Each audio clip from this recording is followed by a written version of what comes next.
Marekani imeweka vikwazo dhidi ya kiwanda cha kusafisha dhahabu cha Gasabu nchini Rwanda pamoja na washirika wake, ikiwatuhumu kwa magendo ya madini kutoka maeneo yanayodhibitiwa na waasi mashariki mwa Jamhuri ya Kidemokrasia ya Kongo. Mwandishi wa BBC V Buchana ameandaa taarifa ifuatayo.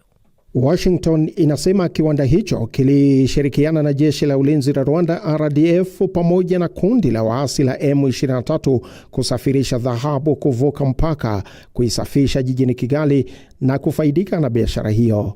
Waziri wa fedha wa Marekani Scott Bessent alisema utajiri wa madini wa Kongo ni mali ya watu wake, akionya kuwa biashara hiyo haramu inachochea ghasia, inafadhili ununuzi wa silaha na kuzidisha janga la kibinadamu.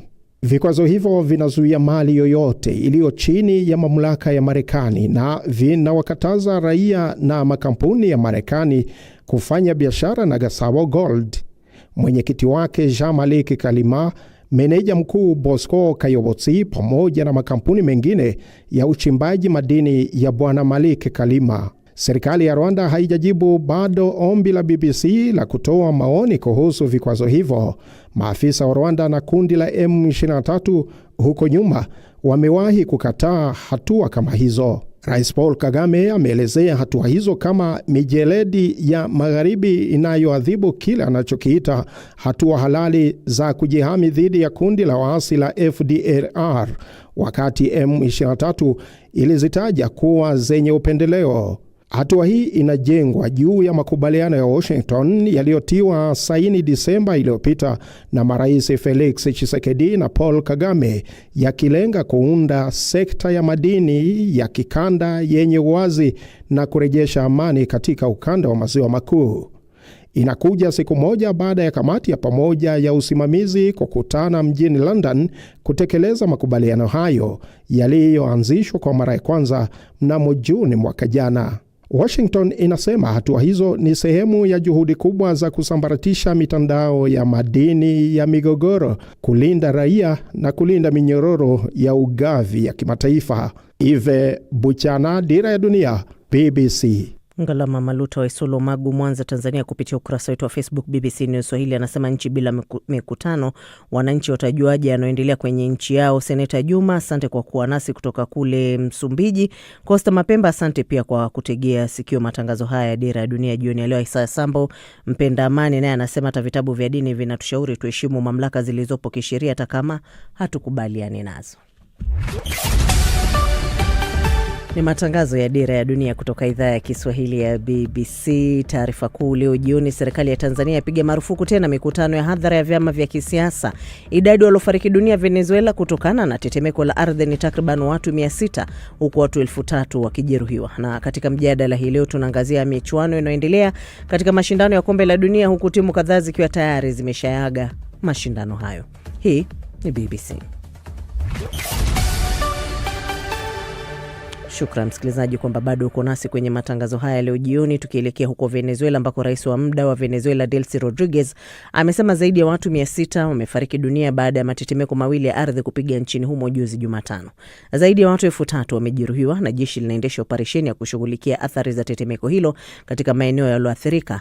Maelfu ya watu bado hawajapatikana, ikihofiwa kuwa wamekwama kwenye vifusi vya majengo yaliyoharibika kaskazini mwa Venezuela, ikiwemo jiji la Caracas. Leila Mohamed na maelezo zaidi. Makamu wa rais wa Venezuela anayekaimu nafasi ya rais Delcy Rodriguez ametangaza hali ya hatari kufuatia matetemeko makubwa ya ardhi yaliyolikumba taifa hilo. Katika video aliyochapisha kwenye ukurasa wake wa mitandao ya kijamii, Rodriguez anaonekana akitembelea eneo la San Bernardino jijini Caracas na kuzungumza na manusura wa janga hilo. Rais wa bunge la taifa la Venezuela Jorge Rodriguez amesema zaidi ya watu 200 walinaswa chini ya vifusi vya majengo yaliyoporomoka katika moja maeneo yaliyoathirika vibaya. Waokoaji walitumia nyundo kubwa kuvunja vifusi, huku wakitoa wito wa uwepo wa hali ya ukimya ili waweze kusikia sauti za manusura waliokwama chini ya mabaki ya majengo. Wakati huo vikosi vya uokoaji vinaendelea na juhudi za kutafuta manusura kwa kutumia mitambo mizito pamoja na mikono yao baada ya matetemeko mawili makubwa ya ardhi kusababisha vifo vya watu wasiopungua 285, kujeruhi zaidi ya watu 4300 na kubomoa majengo mengi nchini Venezuela. Timu za kimataifa za uokozi pamoja na misaada zimeanza kuwasili nchini humo kusaidia juhudi za kukabiliana na athari za janga hilo, siku mbili baada ya tetemeko kubwa zaidi kuwahi kushuhudiwa nchini humo katika kipindi cha zaidi ya miaka 100 kutokea magharibi mwa mji mkuu Caracas. Pamoja na juhudi zote hizo za kimataifa kuelekezwa nchini Venezuela, mmoja wa viongozi wa upinzani anayeishi uhamishoni Leopoldo Lopez amesema hatua zinazochukuliwa na serikali nchini mwake katika kukabiliana na hali hiyo hazitoshi. Wanachoendelea kushuhudia wananchi ni ukosefu wa vikosi vya zimamoto, kutokuwepo kwa huduma za ulinzi wa raia, pamoja na kuchelewa kwa operesheni za uokoaji. Hata hivyo, kuna matumaini baada ya kufunguliwa kwa fursa ya kupokea msaada kutoka kwa jumuiya ya kimataifa. Tayari Mexico imetuma kikosi kikubwa cha kutoa msaada, huku El Salvador na Marekani nazo zikijiandaa kushiriki katika juhudi hizo za uokoaji.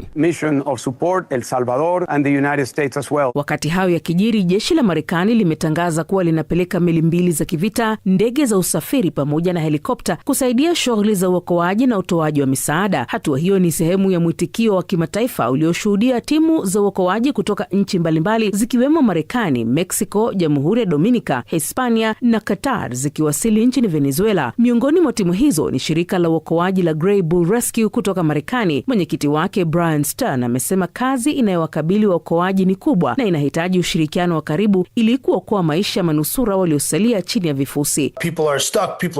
Watu wengi wamekwama, wengine hawajulikani walipo, huku baadhi wakiwa wamejeruhiwa na wengine kufukiwa chini ya vifusi. Juhudi zinaendelea za kuwatafuta na kuwaokoa haraka iwezekanavyo. Hali nchini Venezuela si nzuri kwa sasa. Miundombinu imeharibika kwa kiwango kikubwa, huduma za umeme na maji zimeathirika na uharibifu ni mkubwa. Kipaumbele kwa sasa ni kuwaondoa watu wote katika maeneo ambayo ni hatarishi na kuwapeleka sehemu salama.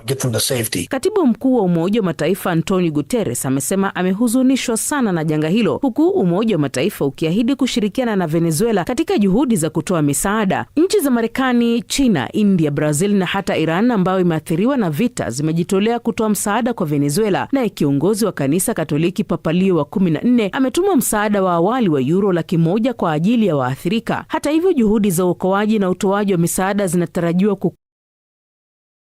kumbwa na changamoto baada ya uwanja wa ndege wa kimataifa ulioko Guaria kufungwa kutokana na kuharibika vibaya. Mamlaka zimesema miongoni mwa waliofariki dunia ni raia 2 wa Hispania, 2 wa Brazil, 2 wa China, 1 wa Italia na 1 wa Ureno. Hata hivyo, nchi hiyo haijashuhudia tetemeko kubwa la ardhi tangu mwaka 1997 ambapo watu 73 walipoteza maisha. Awali, tetemeko jingine lilitokea mwaka 1967 liliua watu 236.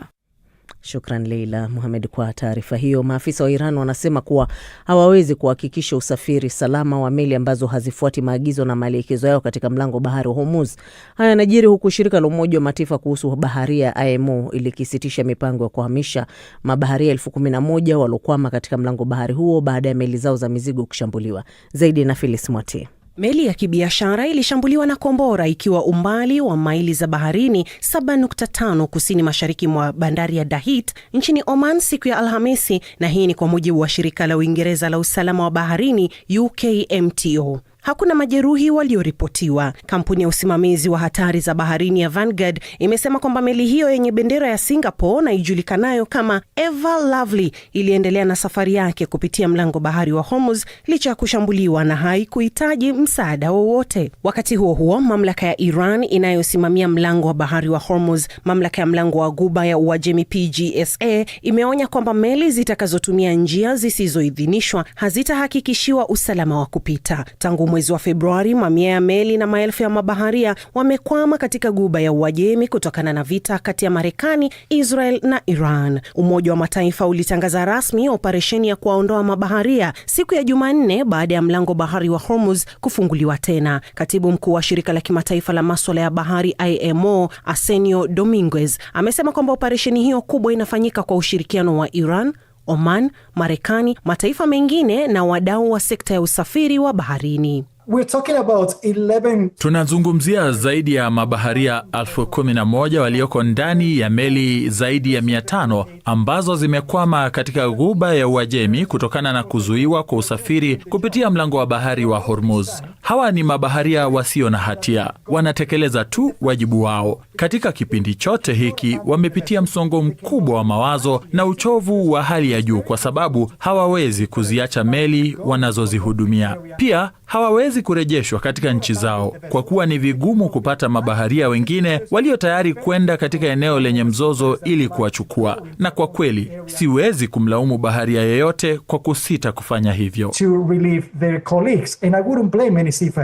Wiki iliyopita Marekani na Iran zilifikia makubaliano ya kusitisha mapigano kupitia mpango wenye vipengele 14 ambao pia uliitaka Iran kutumia juhudi zake zote kuhakikisha meli za kibiashara zinapita salama bila kutozwa malipo kwa muda wa siku 60. Hata hivyo, Iran imeendelea kusisitiza kwamba inapanga kutoza kile inachokiita ada za huduma za baharini kwa meli zinazopita katika mlango huo badala ya ushuru wa kupita. Mpango huo umepingwa vikali na Marekani. Waziri wa mambo ya nje wa Marekani Marco Rubio amesema kwamba hakuna taifa lenye mamlaka ya kutoza ushuru katika mlango wa bahari wa Hormuz, akisisitiza kwamba ni njia ya kimataifa ya usafiri wa baharini. Baada ya mashambulizi ya Marekani na Israel dhidi ya Iran kuanza mwishoni mwa mwezi Februari, Iran ilifunga mlango bahari wa Hormuz ambao ni njia muhimu ya usafirishaji wa mafuta na gesi duniani. Hatua hiyo ilisababisha bei za mafuta kupanda kwa kasi katika soko la dunia na kuvuruga usafirishaji wa bidhaa nyingine muhimu ikiwemo mbolea. Mapema Alhamisi, bei ya mafuta ghafi ilishuka kwa muda hadi dola za Marekani 72.48 kwa pipa, kiwango kilichokuwapo kabla ya mashambulizi ya Marekani na Israel dhidi ya Iran, kabla ya kupanda tena na kufikia dola 73.23 kwa pipa.